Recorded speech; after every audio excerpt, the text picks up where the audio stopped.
There'll be another envelope, same amount, tomorrow night. Old movies help shape our images of gangsters, like this loan shark. But today, fraud has gone legit and become pervasive, even accepted in the financial world.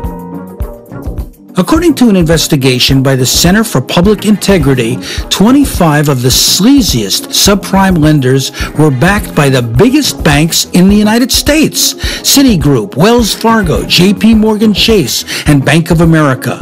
Together, the Financial Times reported they originated $100 billion in subprime mortgages between 2005 and 2007, almost 3/4 of the total. What I did in the mortgage industry, I first got involved in about 1998. I was a loan originator. And during that time, what I had seen was nothing short of amazing in terms of, it was very predatory. The techniques that were being used, the salesmanship that was being used, the gimmicks on the loans and how they were structured, it really disturbed me. It was the standard. A question of pervasiveness is one thing, but it was the standard. This is the way the business was run. The idea was to make as much money as possible, not just on the loan, but on the different fees that were added into the loan, and even things that they referred to as back-end bumps on the interest rates, where the borrower had no idea that the actual loan that he was getting is not what he was necessarily qualified for. Is this criminal? That's a good question. It's certainly unethical. And the catch-all to this and how they could get away with that is people hear full disclosure. Depending on the lending institution you went to, in other words, a bank, a broker, or a lending institution, all three are different. All three have different sets of regulations that govern them. And so full disclosure wasn't necessarily important to the loan itself. Just get them to sign on the dotted line. If they were happy with the numbers, you have a loan. My name is Mo Bedard. I'm with LoanSafe. Basically what we do is when someone's having mortgage issues and several other issues, but what I want to do is show the signature of Edna. What we're finding out is 80% of the people don't even know they have violations on their loans. This is the signature on her HUD 1, basically, which is right here. And then have this signature here, which is her actual signature, which shows a completely different signature. It doesn't take, to me, an expert to figure out that there's something terribly wrong here. Someone gets a set of loan docs, and they're usually probably 2 to 3 inches thick. There might be 15 or 20 really pertinent disclosures that borrowers need to worry about, okay? And they're buried in there, and they don't know what they're signing. Usually, they'll send out a notary to sign the loan with them at loan signing, and the notary usually has no clue of what is in that loan. And it's all part of the scheme, we like to call it. And then we go up here, we start looking at whiteout, and then we have a consultant fee. When you see a consultant fee on a mortgage, that should set off red flags. There's not really any consultants on a mortgage or a sale. It should have been one fee to rise mortgage. This Mark Murphy is apparently someone we need to investigate and find out exactly who he is and why he got $7,800 on this loan. These people basically fraudulently took this woman's home that she's been living in for over 15 years and thinking that it's hers, where it was actually never was hers since 1993. The fraud and deception that was built into these transactions was a necessary part of the transaction in order to generate the profits. So there were things that were not told or fully explained. In fact, if I may for a second, in talking to one of the mortgage brokers that I was working with, and we had this discussion because I was trying to educate my clients as best I could. And his response to me was, look, I hear what you're saying, and I hear what you're doing. That's not what we're here for. If they have a problem a year or 2 or 3 years down the road, they're going to come back to us and they're going to refinance everything anyway. So don't worry about educating your clients. Just sell the loan and get on to the next one. Housing super salesman Richard Bittner admitted using deceptive practices in a book, Confessions of a Subprime Lender. A mortgage broker named Christopher Jared Warren, not his real name, also wrote a confession of fraud that he personally took part in. This is something you don't see every day. A local mortgage broker admits on his company's website that he's been committing fraud for the past 7 years. He explains his motivation for the public admission, saying his behavior utterly disgusts me. Looking back at the life I have led, I beg a higher power for forgiveness. He's now wanted by police. In June 2009, Anthony Mazzillo, founder of Countrywide, the country's largest subprime lender, was charged with fraud and insider trading. The SEC cited internal emails calling his own financial products toxic and poison. Get richer by preying on the poor.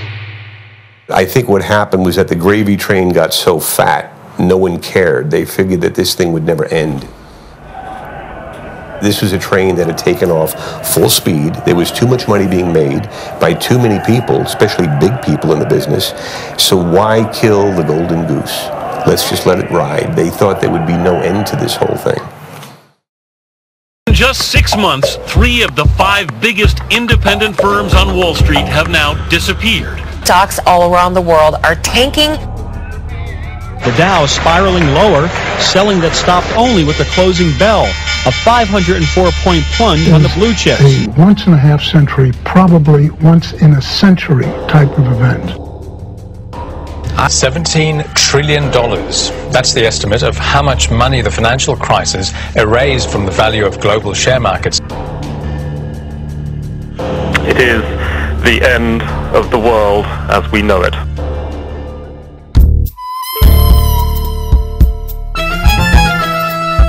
Wall Street doesn't do mortgage lending. What Wall Street did was package, sell, repackage, and resell mortgages, making what was a small housing bubble a gigantic housing bubble, and making what became an American financial problem very much a global financial problem. Welcome to Wall Street Today. Economist Max Wolf, who works in the financial industry, is our tour guide. You're looking at people who've gone through 10 unthinkable low probability events in a 4-month period, when every time you think you can catch a breather, there's another leg down. Atmospheres on trading floors and in a lot of these firms are funereal. Friends are gone, bonuses are gone, futures are unsure. It's been very difficult. As we spoke on Wall Street, people wanted to get into the conversation. I mean, most were worried. I was a bank examiner for 10 years, okay? And I wonder where the regulators are to let Citicorp. I know they got an office in Citicorp's building year-round. You know, where was the SEC? Where are all the guys that are supposed to be watching, you know, what's going on? And, I mean, when I was a bank examiner 20 years ago, you know, we had some crises in the late 80s, early 90s, you know, but we got our arms around it. Nobody got their arms around this. I just wonder if you think the average person in America really grasps the magnitude of the crisis that we're in. I hope they do, and I think it's an excellent question. My personal guess is no. My personal guess is they'd be much more angry and much more interested if they understand how much is at play here. The destruction here is around the clock. You shred papers, you shred deals. All the money's been made at this point. All the takeout happened a couple years ago. Now you're just sort of looking at the remains of a very profitable time, which will be followed by another very profitable time, because the same people will still be involved in structuring the same types of things under the same types of laws. And there's just a continued churning. Just like you destroy paper, you destroy what's in the old deals and you put more stuff in the new ones. It's just this endless recycling. And it makes some people a lot of money and it screws over a lot of other people. Other People's Money is Prim's insider book on the subject. She helped create the investment vehicles used to package subprime loans. She now sees it as a criminal enterprise. The biggest crime in all of this is the thing that's the least able to be understood and examined by the FBI, by the Department of Justice, by anyone in Washington. The tiny, tiny lowest layer of the crisis that started with subprime defaulting at the homeowner-borrower level. The money wasn't made there. The money was made because several layers up a pyramid, Wall Street investment firms and commercial bank investment groups decided to repackage those mortgages, create layers of them that they then resold to investors. Here's what happens. There are 3 defaults on mortgages. The bank that holds those sells those at 10 cents on the dollar to a second bank. That bank puts those together with 3 other defaults and 3 other defaults and makes a second package and sells it to a third bank. The third bank sells 6 of these things from packages and bundles them and sells them to some investor who has no idea what he has. They borrowed against those layers, which is the real crime. They would take a little piece of a layer of a security underneath which somewhere there was a bunch of home buyers, and they would take it and they would borrow 30 times the amount of money that it represented. 5 big investment banks dominated Wall Street. It is they who took the subprime loans purchased from banks and packaged them as bundled investments to be sold worldwide. Someone can talk about a poor homeowner who maybe didn't deserve a $120,000 home, but on the other hand, there was someone on Wall Street making a $12 million bonus because of that deal. So we need to be sure that we allocate accountability properly. There were reports that there was what was called suction from Wall Street. In other words, Wall Street investment houses, as they began to make billions on these securitized loans and CDOs and derivatives, were pressuring the mortgage people at the local level, give us more, give us more, give us more. Well, the reason why Wall Street was putting the pressure, or the sucking sound that you referred to, on the loan originators is because the profits that they were generating, when this whole concept first opened up and people realized the money that was to be made on the back end, trading the paper, they were essentially creating liquid cash from nothing. We're talking trillions of dollars. There's $14 trillion worth of asset backs with subprime and other types of mortgages and CDOs created between 2003 and 2007. $14 trillion were created.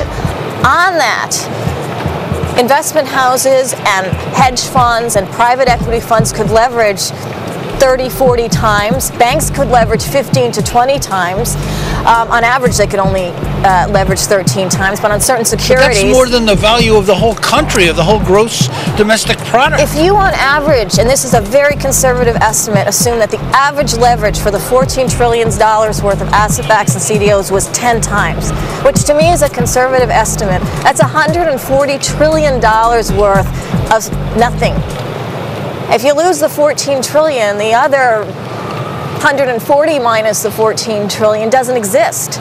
You have nothing, you have no collateral left to pay to the people that you borrowed money from, and it all falls down.